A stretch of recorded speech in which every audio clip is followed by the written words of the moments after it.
बीडच्या मस्साजोगमध्ये सरपंच पदासाठीची पोटनिवडणूक होतेय आणि दिवंगत संतोष देशमुख यांच्या पत्नी अश्विनी देशमुख या आता उमेदवारी अर्ज दाखल करणार आहेत। उद्या सकाळी 11 वाजता त्या आपला उमेदवारी अर्ज दाखल करतील। संतोष देशमुख यांच्या हत्येच्या नंतर मस्साजोगमधलं सरपंचाचं पद हे रिक्त झालेलं आहे। नवीन सरपंचाचा कालावधी हा पुढचे 18 महिने इतका राहील।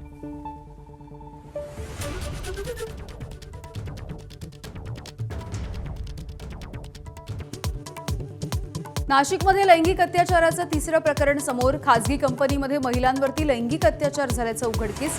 एसआयटीच्या मार्फत या प्रकरणाचा तपास। खरातच्या प्रकरणी स्थापन केलेल्या हेल्पलाईनवरती आणखी 11 महिलांची तक्रार।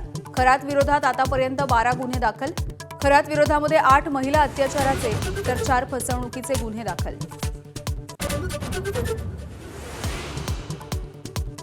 बारामती पोटनिवडणुकीमध्ये सुनेत्रा पवार यांच्या विरोधात तब्बल 52 उमेदवार रिंगणात। भाजप सुनेत्रा पवार यांच्या पाठीशी खंबीरपणे उभा राहील, फडणवीसांची ग्वाही।